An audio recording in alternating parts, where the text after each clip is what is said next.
बोलिए सद्गुरुदेव की जय, संत समाज की जय। परम पूज्य गुरुदेव जी, अर्चनी वंदनी मुद मंगलमय संत समाज, सत्संग प्रेमी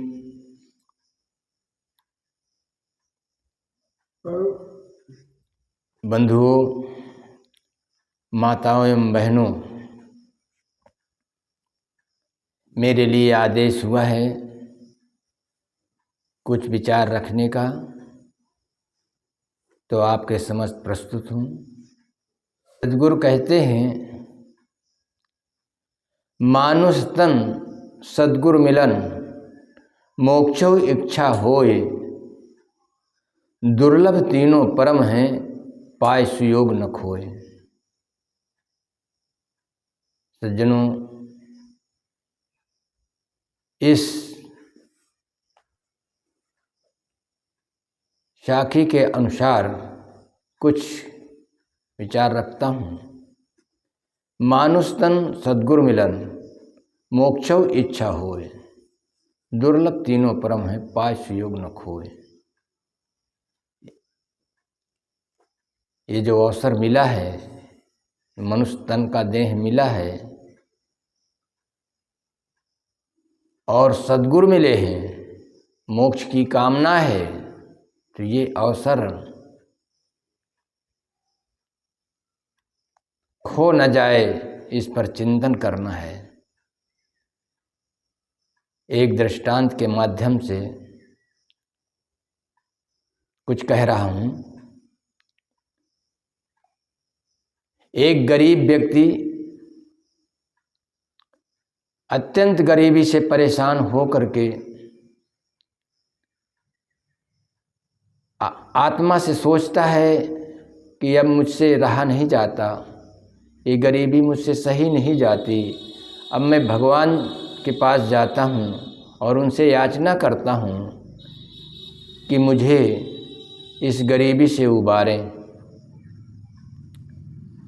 चलता है, रास्ते में उसे एक शेर मिलता है। पूछता है, भाई कहाँ जा रहे हैं? वो व्यक्ति बोला, भाई मैं गरीबी से तंग हूँ, परेशान हूँ, मैं भगवान के पास जा रहा हूँ, कुछ याचना करूँगा जिससे मेरी गरीबी दूर हो जाए। शेर सोचा कि अरे भगवान जी के पास जा रहे हैं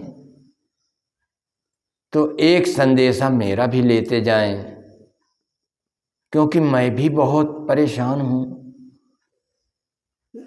भूख से कभी कभी परेशान हो जाता हूँ, कई दिन बीत जाते हैं, मुझे शिकार नहीं मिलता तो मैं बहुत परेशान होता हूँ। तो आप जाते ही हैं तो मेरा एक संदेशा लेते जाइए। भगवान जी से कहना मेरा संदेश कि कई दिन बीत जाते हैं, मुझे शिकार नहीं मिलता, तो भगवान कुछ उद्धार अवश्य बताएंगे। कहें ठीक है, मैं आपका संदेशा कहूँगा। आगे बढ़ता है। एक गांव के पास दो व्यक्ति आपस में झगड़ रहे थे। वो बोले, भाई साहब कहाँ जा रहे हैं? वो गरीब व्यक्ति बोला, मैं भगवान जी के पास जा रहा हूँ, मैं गरीबी से तंग हूँ, भगवान से याचना के लिए जा रहा हूँ। तो उन्होंने कहा, भाई साहब हमारा भी एक संदेशा लेते जाइए, भगवान जी से कहना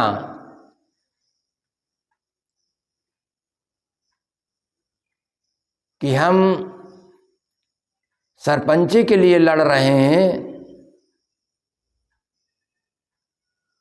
इसका उद्धार कैसे होगा?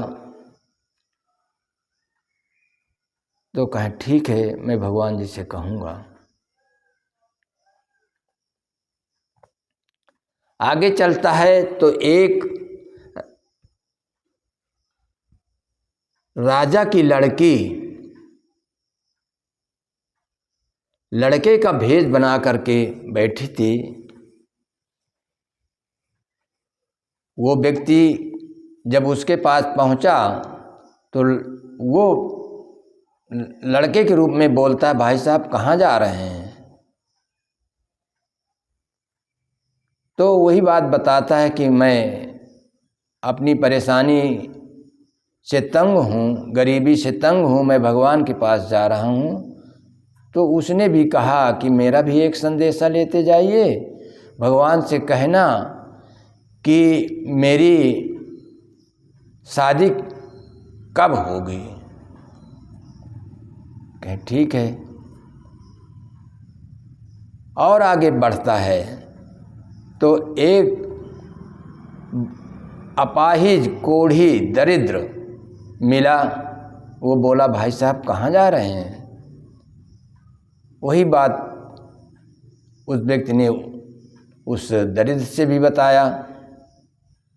उसने कहा, भाई साहब मेरा भी एक संदेशा लेते, जब जाते ही हैं तो मेरा भी एक संदेशा लेते जाइए। भगवान से पूछना कि ये मेरी दरिद्रता कब खत्म होगी। कहें ठीक है।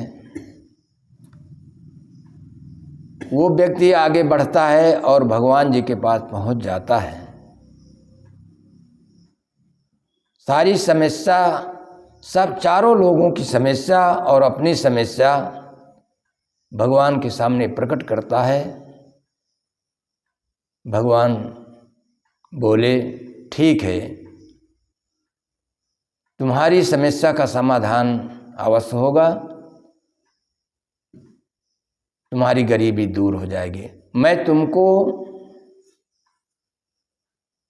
3 अवसर देता हूं। वो व्यक्ति बोला, गरीब व्यक्ति बोला, भगवान मुझे एक ही अवसर पर्याप्त है। कहे नहीं, जाइए मैं तुमको 3 अवसर देता हूं। कहे ठीक है। पहले वाला का प्रश्न था, लास्ट में जो पहुंचा था, जो दरिद्र था, उसने कहा था कि मेरे लिए पूछ लीजिए कि मेरी दरिद्रता कब खत्म होगी। तो भगवान बोले कि उस व्यक्ति से कह देना कि जिस जगह वो बैठा है उसी के नीचे अपार धन गड़ा है, उसे खुदवा करके अपार संपत्ति ले ले और वो सुखी हो जाएगा। और उसी धन को अपने शरीर में स्पर्श कर लेगा तो उसकी ये सारा कोढ़ दूर हो जाएगा। क्या ठीक है भगवान। फिर दूसरा व्यक्ति जो वो लड़का मिला था, उसका प्रश्न, कहे देखो वो लड़का नहीं है, वो लड़की है राजा की, और उसको अच्छा वर मिल जाएगा।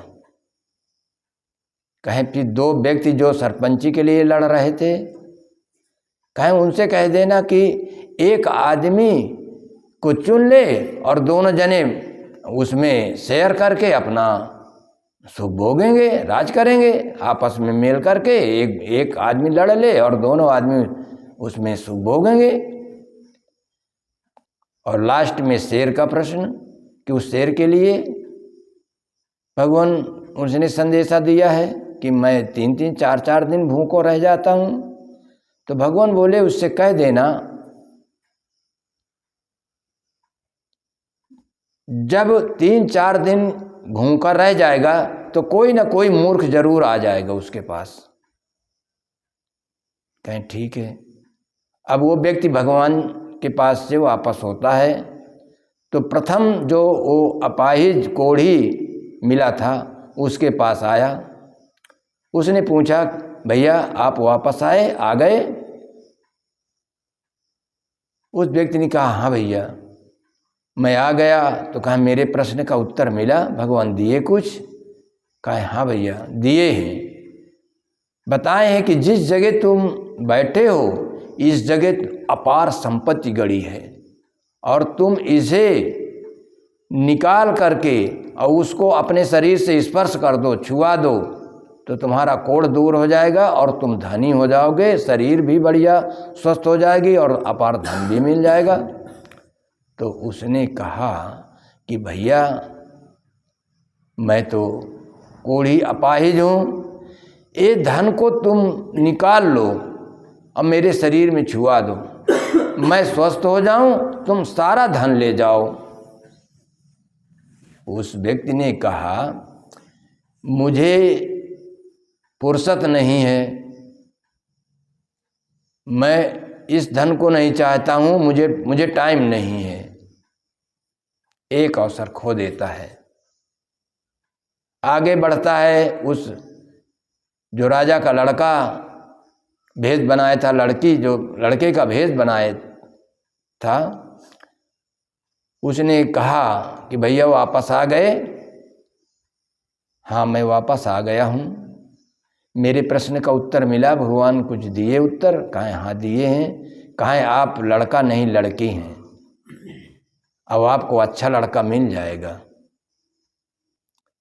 तो कहे आपसे सुंदर अब कौन मिलेगा, आप ही मेरे साथ शादी कर लें और मेरे पिता का राजपाट सब तुम्हें ही मिल जाएगा और तुम राजा बन जाओगे।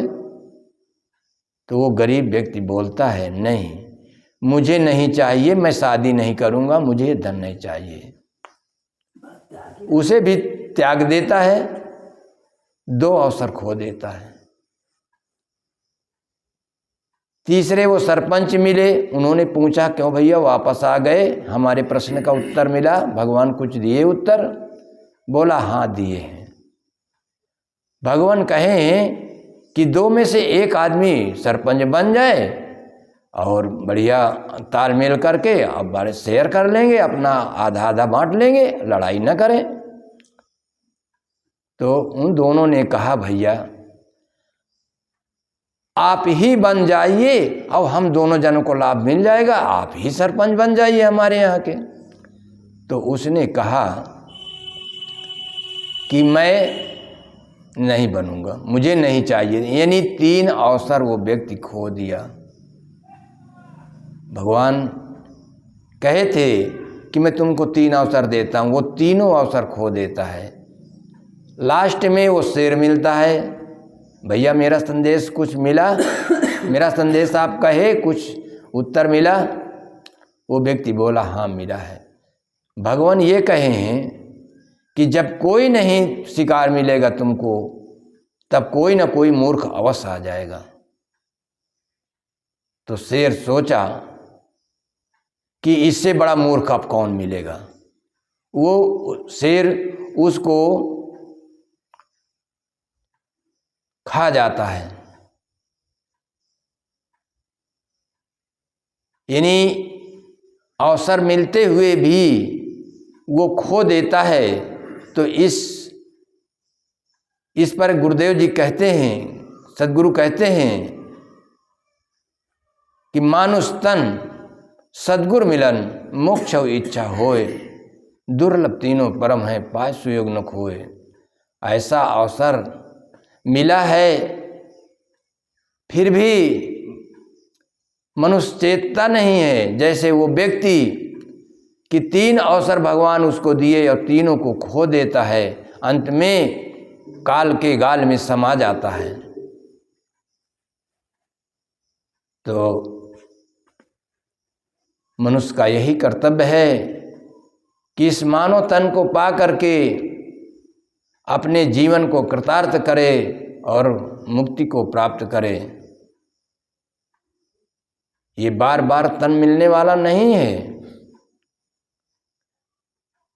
वो सौभाग्यशाली हैं जिनको ये देह मिला, सद्गुरु मिले और मोक्ष की कामना रखते हैं।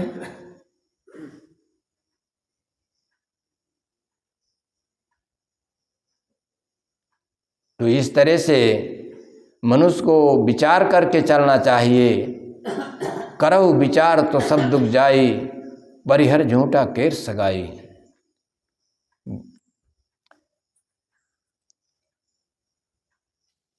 तो इस साखी के माध्यम से कुछ कहने का प्रयास किया।